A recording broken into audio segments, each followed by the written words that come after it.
beautiful human beings. Welcome back to Love, Sex, and Magic with a very exciting special episode to celebrate our 100th episode. So, to celebrate 100 episodes of this fabulous show, we are releasing 3 episodes celebrating our best bits so far from Love, Sex, and Magic.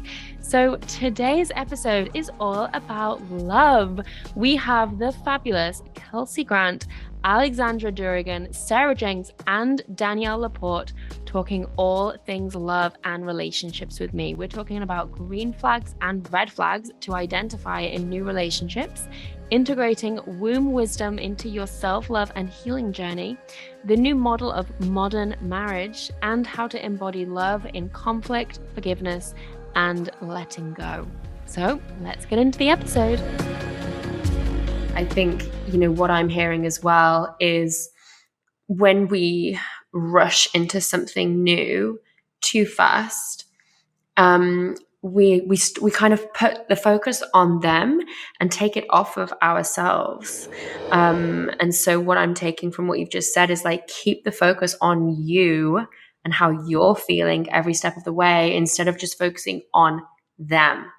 Let's do like green flags and red flags. What are some of your green flags and red flags for new relationships? I mean, a green flag would be someone who knows what they're here to give the world. Like someone who's really clear in their mission and committed and devoted to it. Like that to me is the ultimate safety. Like if we're talking about safety in a relationship and like good life choice, that's a good life choice. Someone who can't actually be kicked off their center. Like they know this is what I'm here to serve the world with, and this is what I am here to serve my relationships with. And if someone doesn't know the answer to that question, like we are so not going to jive. We're just not. Like we won't be in the same domain. So like that would be the first green flag. And then the red flag is the opposite of that. Like someone who has no clue, like what they're doing, what they want to do. They're trying on a bunch of things, and that's not a bad thing. It's just not aligned for me.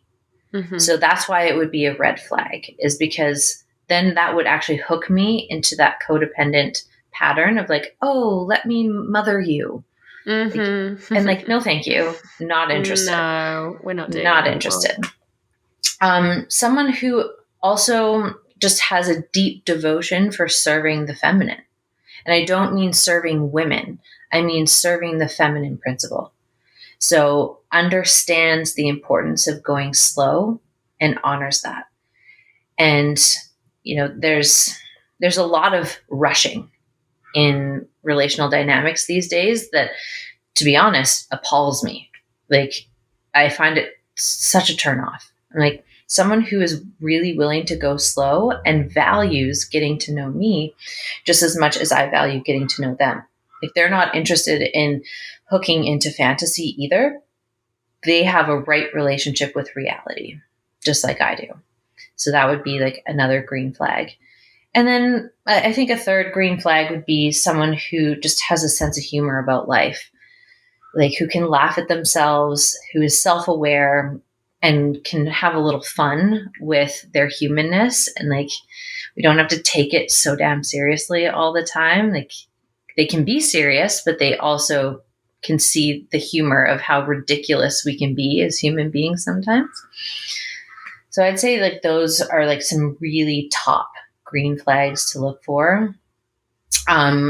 Big red flags, someone who's not in their body. So anyone who is not in their body, whether it's a client, whether it's a date, a potential future partner, like that's a hard no. Because if they're not in their body, they're not going to be able to read the signals of your body either. And they're likely not going to honor the boundaries of your body's pace. Someone who doesn't have boundaries would also be a really, really big red flag. And, things like controlling behavior, like these are kind of very baseline. Like if someone's controlling and then we're like, oh, but like he cares about me and like he's just like trying to protect me and take no. No. No. No. No.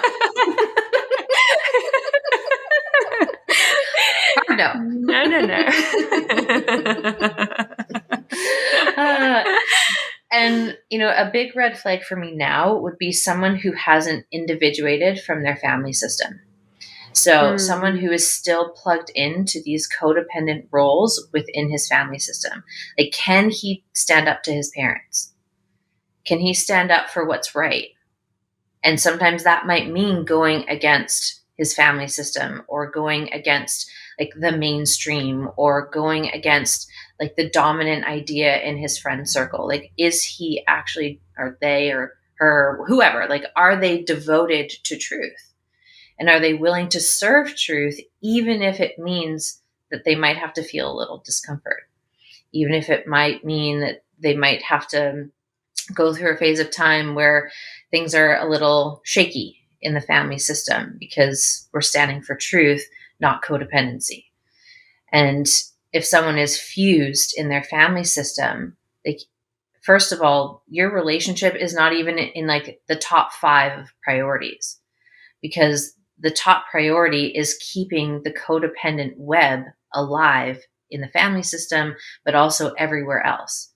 And so that takes up so much life force to maintain, which means they are not available to serve the deeper love, the deeper truth, the deeper magic, or the deeper feminine inside of your relational container. And that would just be a hard no for me. And I think those would be like the top ones based on, the last 10 years of like my relational experiences and also doing this work and teaching this work. Like, those are big ones to really keep your eye on. I love that. There's one more that I think I would like to add to that as well. And it's the relationships with someone, the relationship that someone keeps with the people close to him. For example, family, friendships. I definitely have had a pattern of being attracted to a lone wolf type character. And what I'm actually learning is to really embody the work. Like your primary relationships with people close to you should be healthy ones, and that for me is like a green flag now is like someone that has decent relationships with friendships and family, not someone that's like pushed people away or doesn't want anything to do with family members for XYZ reasons. Mm-hmm. Mm-hmm. Oh, I love that you brought that and weaved that in, because how someone relates in their relationships will tell you how they're going to relate to you in your relationship. Like, if they can't, like, as you said, like, if they can't have any healthy relationships around them, or they just don't have any relationships at all, like, that is a huge red flag. And again, like, you're going to have to watch those relationships for a while. You're going to have to experience them for a while to see what's really true. Because again, like, people can put on a show, and that is exactly what dating is. At least now, it's like, let me put on my best performance, and hopefully that will rope you in, instead of let me be my most real version. And if you bring your real version, and if we like that enough, let's see each other again. Yeah. And let's keep a pulse on reality. And I'm going to watch, like, I am going to watch, like, my Scorpio moon is always watching. And like calculating and like just sniffing out like anything that is misaligned with truth. Yeah. And I want to see, like, I have very healthy friendships. And it's interesting you brought that forward, because I've had past partners who found those relationships really threatening. And at the time I was like, oh, they're just, they don't have like those kinds of friends. Like, we're unique. And I'm like, no, like, healthy relating is everywhere. It's not unique to my social circle. Like, it's literally everywhere. Every demographic of human being, there is healthy relating templates in there.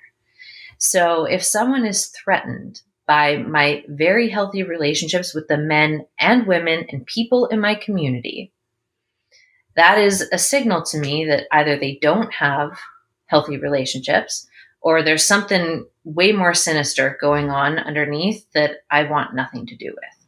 Because I am not someone's classroom. I am not their therapist. Like, I'm not their mommy. Like, I'm not here to train him into becoming a better man. Like, no. Like, Yes. You've either learned those things or you haven't. And if you don't know how to have a healthy relationship with a man, with a woman, and with a person in your community, like, we're not going to jive. No. We're just not. Yeah, and the spiritual component, of course, that I want to share with everyone is when you are practicing this womb massage, it's a deeply spiritual journey that I was taken on, that you go on. It's not a okay, that's back in the right place. Like, move on with your life and good luck. It's continued devotion. Very deep. And, you know, there were certain points that you were pressing into my cervix and into my womb space where there was huge releases of trauma and wounding and huge emotional releases that were coming out from my body. And I can remember one in particular on my left side, which was where I had the cyst. And it was this grief. It felt like this grief of I felt I was like transported back to being a little girl and feeling abandoned. And it was this almost like what I felt like we were doing was touching the root of my abandonment wound and like giving it somewhere to be released, giving it somewhere to go. And there was tears and there was emotion moving and there was tension that relaxed. And I honestly feel like after that session, I don't know that I've like felt that same wound come up at all since. Whereas it was something that was maybe quite frequently triggered, you know? And so can you speak to that, you know? Like, how does all of this, how does this happen? You know? Because it's that physical experience, and then it's just so much more than that that's going on. Absolutely. And again, it kind of brings us back into the interface of the body, where it's the interface of this physical temple and vessel. It's the interface of our emotional landscapes, of our energy body. And I preface with my clients a lot the way that even if we have worked through something mentally, even if we have consciously connected to something, there still may be roots in the body where it is living. So when we connect to the tissues, we connect to that kind of final reservoir of where this energy and emotion is being held. And that's where we get to heal in an embodied state in the body, somatically, in that moment, that we can truly process the energy and emotion from the tissues and re-inhabit that part of ourself. You know, for you, really re-inhabiting that left ovary even deeper, because where we carry these wounds, we have a tendency to not reside fully. And so through this bodywork care, through the coming home to our tissues, to our vessel, we re-root and again inhabit that wholeness. And we find ourselves seated then, you know, in these reservoirs of energy, like the left or the right ovary, that are so powerful in our lives. And so instead of kind of tiptoeing around that place, we're fully in it. We're fully activated within ourselves. We're inhabiting this part of who we are. And from that place, we get to receive the medicine and the wisdom that dwells there. So always, always, always holding such respect that the body remembers. And the more that we learn in kind of the somatic world of healing arts, the more we discover just how true that is. And science is really starting to understand that, which is miraculous. So that we're bridging, the worlds of spirit and science and really meeting this phenomena that is the body, and how true healing can actually occur by coming back into this place and feeling the emotion that we have trapped inside ourselves. Yeah. So powerful. Yeah. I can imagine there are plenty of women listening to this who feel the deep call to this work, but have questions around or fears around, wait a minute, someone's hands are going inside of my womb. Wait a minute. Like, what's the deal with that? Because it's not sexual, it's not a pleasurable, but it's not like going to the gynecologist, right? So I can imagine there are women that have reservations around this. Absolutely. And I completely would have as well if I hadn't been in like I need to do this kind of mode. Yeah. What advice do you have, or can you soothe the people listening and kind of let them know like what it's really like, what to expect, and kind of help them with their fears? Absolutely. So we'll just kind of imagine that you're arriving, right? You're arriving into this session, and I'm going to greet you with a warm cup of tea, and we're going to just sit down together, woman to woman, and drop in and connect.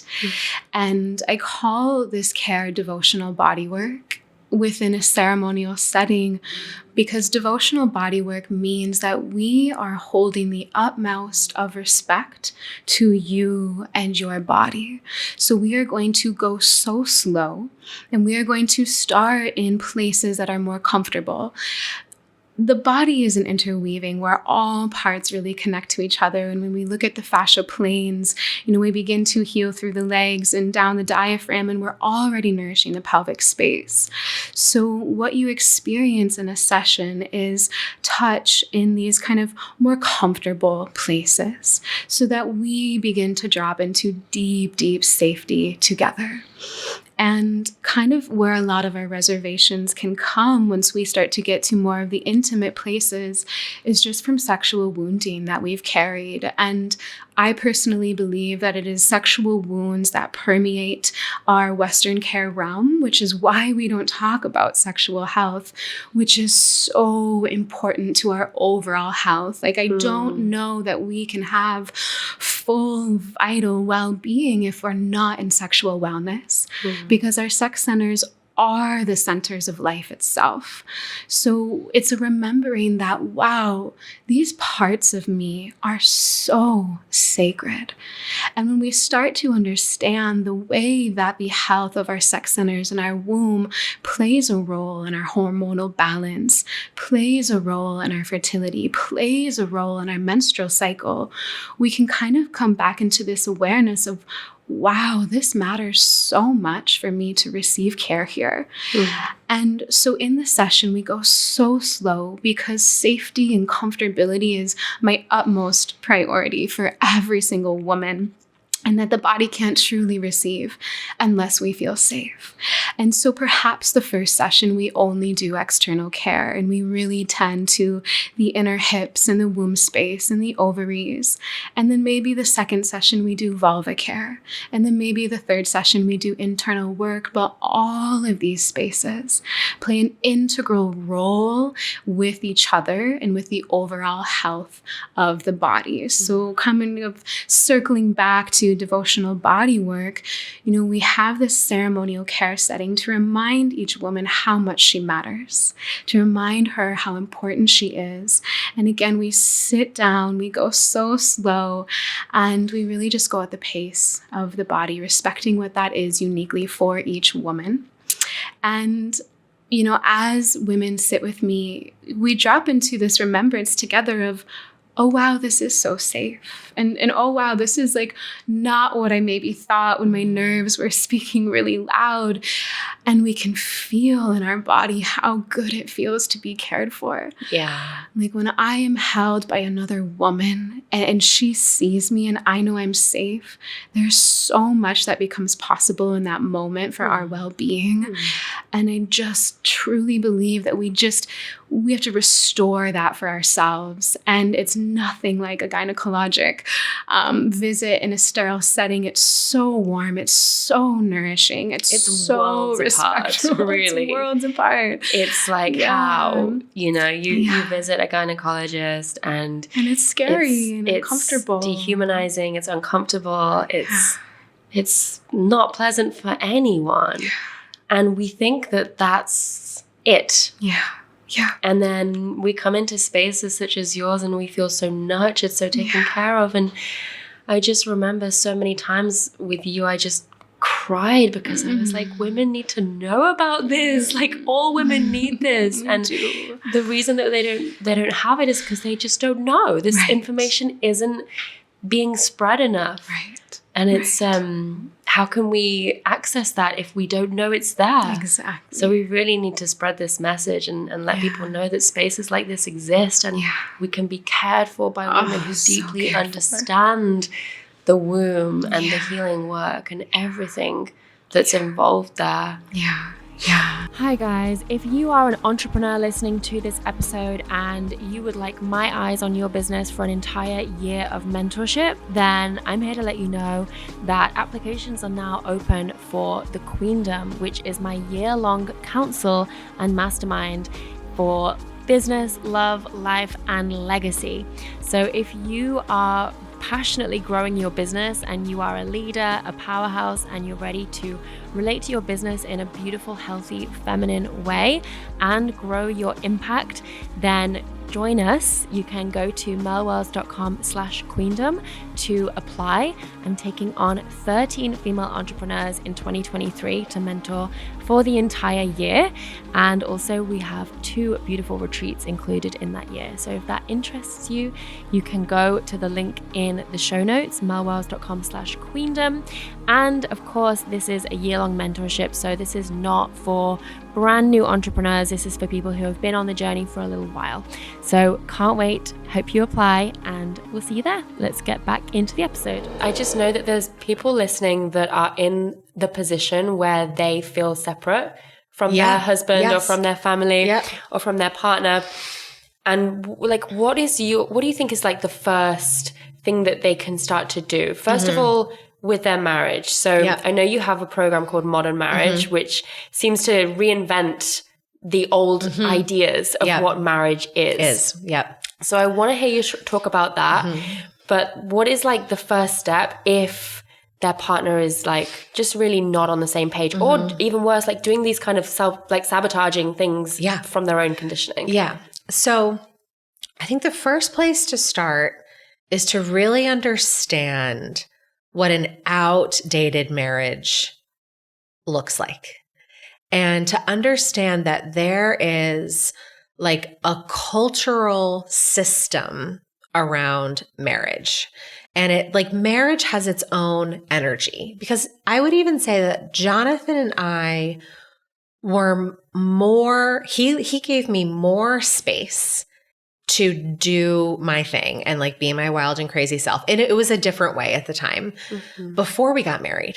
And then something happened when I became Mrs. Brightboard that changed everything. And I don't think either of us really noticed.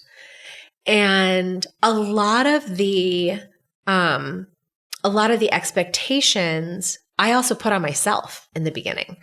So I think it's really important to look at, okay, what are my unspoken rules of marriage? And for me, before Jonathan and I really looked at our marriage, my unspoken rules were, I have to be the peacekeeper, that our relationship is based on raising children and being like financially stable. I am here to support Jonathan, what he wants to do. I can get all of like my wild and magical needs met outside of the house.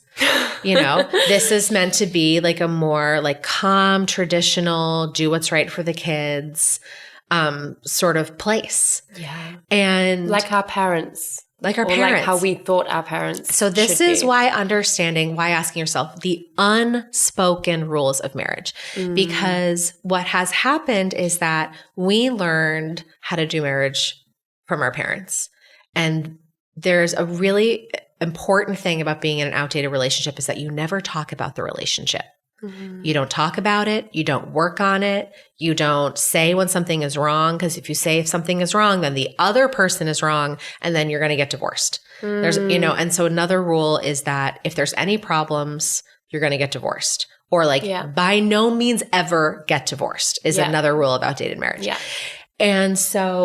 And then our parents learned marriage from their parents, and they never talked about it or upgraded anything. And they learned it from their parents. Like really, we have the same or very similar unspoken, unconscious marriage rules from like 200 years ago. Even to the point where like the word therapy is considered like if you're having therapy, there must be some serious issues. Exactly. There's something wrong with you. Right. If you're having therapy right. or, you've got issues, Yep. Whereas like now it's like, I mean, in the circles that we run in, it's like, why don't you have therapy? Right. Why aren't you? Like everyone really needs a therapist. Yep. Exactly. So it used to be, and this is more specific. I see this more in relationships where it's a man-woman relationship, where we're stuck in these same gender roles, these antiquated gender roles, where the man is just there to provide and doesn't really have to do anything else. And so that isn't the case anymore. Women no longer need men to just be the provider. And we also don't even need them to have children anymore. So what is it? Why choose marriage now? This was the question that Jonathan and I started asking each other. Why are we married? If I don't need you to make money and I can go off and do whatever I want, why are we choosing to stay together? And in my head, I'm like, because you're making me so freaking miserable all the time. Like, what's the point? And we realize that for us, and we really believe that this can be a way for a lot of people, that the modern rules of marriage is that we are there to support each other in becoming the fullest expression of who we both are. And that's it, period. And so we really started seeing our marriage as a sacred union and us being in devotion to each other's growth. And so when we are in devotion to each other's growth, not only are we supporting each other on our own paths, but we are really looking at our relationship. And so something that Jonathan and I always say in modern marriage is that the issue isn't the person you're married to, it's the marriage. It's the rules of the marriage. It's the belief system that has come with us never sitting down and upgrading this institution, and we believe in monogamy. That's what we are choosing to do. Like we believe in still a lot of the same rules of marriage, but we have to sit down and really look at why. Yeah. And so I think for women who are struggling they have to start there. What are the unspoken rules? And what is the new priority inside of my marriage? And then we have to look at how we've just been brainwashed to have very low standards for men. And I just think it really does everybody a disservice. So the first thing that I talk to women about is raising your standards and knowing what you deserve. Like you deserve to have a partner who will talk about his feelings. This is just like basic stuff now. It is. But it's not been taught. But it's not been taught. Men have not been raised that way. Right. So there's a lot of work still to be done. Exactly. Because a lot of people are in relationships with men that didn't learn how to do that. Exactly. And they're now learning as grown adults. So it's like we're all remembering together. Exactly. And we're all helping each other. To normalize that with their partner, be like, it's okay that you don't know how to do this, but it's 2021, so we're going to start. We're going to do it. Yeah. We're going to do it now. Yeah. And we're going to do it together. And so that's why, Jonathan really came alive in his own path when we started with marriage therapy, which is why we've created Modern Marriage for couples where most of the couples in the program, the woman is on a personal growth path and the husband is resistant. And so we use marriage as a place to start around how do we look at what's happening underneath the hood? How do we talk about feelings? What are your needs? What are your desires? How do we have healthy communication? And then we end with what is the path that each of you need to take to become the fullest expression of who you are? And then how can you each support each other in doing that? That's so beautiful. And to do all that whilst raising kids as well is a lot. It's a lot. Because, another thing that I hear women say that are mums is my marriage is like, we just revolve our lives around the kids. Right. And like our sex life has gone, our romance has gone. Like, how do we prioritize us again, not just us as mom and dad? Exactly. Yeah. So Jonathan and I really see that us working on our marriage is raising our children. That our primary objective is to model the type of relationship that we want our kids to have, because we're each modeling, depending on, who our kids choose. And if they choose to be in a long-term relationship, if Marshall chooses to be with a woman, even if he chooses to be with a man, like I'm modeling what it looks like to be a partner. Yeah. And so I think we've also been brainwashed to believe that our romantic relationship is unimportant in parenting. But if you want your kids to have a healthy romantic relationship, you have to have a healthy romantic relationship. Like just putting food on the table is not enough. It's just not, if we really are wanting to raise conscious, ambitious, confident humans, we have to be that too. Absolutely. Yeah. It's the most important work there is, really. And, everyone that's on any kind of spiritual, personal development path is having to look back at their childhood. Right. Anyone that's ever dug into their trauma or sat in ceremony or been in therapy, it's all about, well, what were you going through in your childhood and what was modeled to you? Right. What did you learn from your mum? Exactly. What was your relationship like with your dad? What was their relationship like? Right. What was your dad's relationship like with other women? What was your mum's relationship like with other men? What did you pick up on as a child? Because there's so much that kids just absorb through what they're being modeled to. And most people we didn't have like a healthy interdependent relationship model that we saw. Yeah. So I think it's really important and beautiful work that you're doing. Thank you. Yeah, it's a really good example for people. And it gives people a reason, like you said, a reason to actually be together and stay together and do this, because women are so independent now. Right. We make our own money, we do our own thing. We don't need the provider role anymore. But what we need is like a soulmate, a companion, a partnership, a team. So one of the things that I want to move into now in the book, you say your heart is open all of the time. Actually, I get a lot of questions about like, how do I open my heart? How do I open my heart to love when I've been hurt? And so I'm intrigued to hear what your take on this is, where you say the heart is actually open all of the time. And it reminds me of that Rumi quote about we are love, and we just have to, instead of seeking to find love, we just have to realize that we are love, and we have to remove all the barriers that that were put in front of us to love. So I'm sure I've just botched that, but you know the one. Yeah. This is my favorite semantical breakdown. So do we want to be in that place of, I want to open my heart? Yeah, of course. But what's really happening is just consider, maybe we could have a revelation that you are love. The foundation is always there. You are receptive. You are magnetic. You are generating that divinity all the time without question. What happens is the mind closes.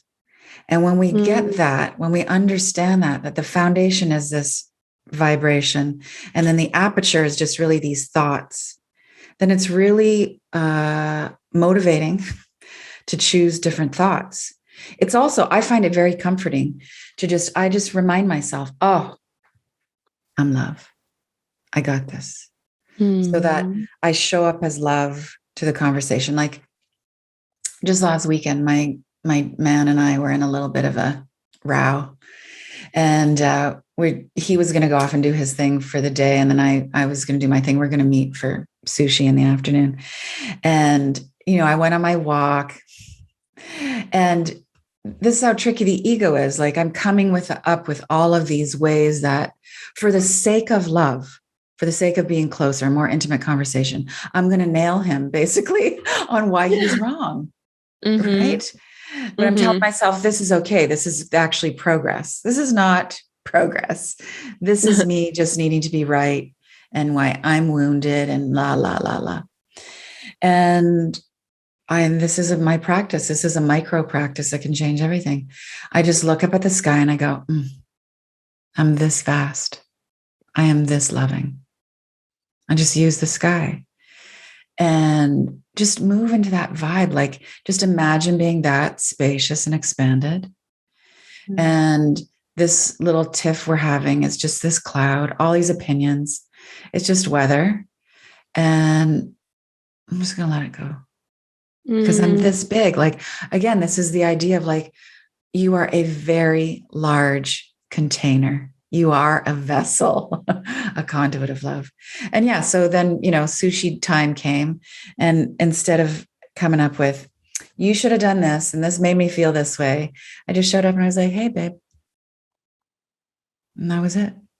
We had a great night. I love that. I love that. And it's not sweeping it under the rug. It's coming back to what's really important. And I have had similar experiences where I've been in little fights or, situations where there's like tension and triggers, and everyone wants to be right and prove their side of the story is the truth. And I found as soon as I allow myself to soften and say, look, I love you, I want to connect, then we can talk about the ins and the outs. But if we can start by just coming back to love, I love you so much, I want us to be connected, then we can move forward from there. And I love that you guys just said, hey, babe, and the love was felt, beautiful. So speaking of love and letting go of things, something that you've written about is how do we transform something so that it no longer takes up energy within us?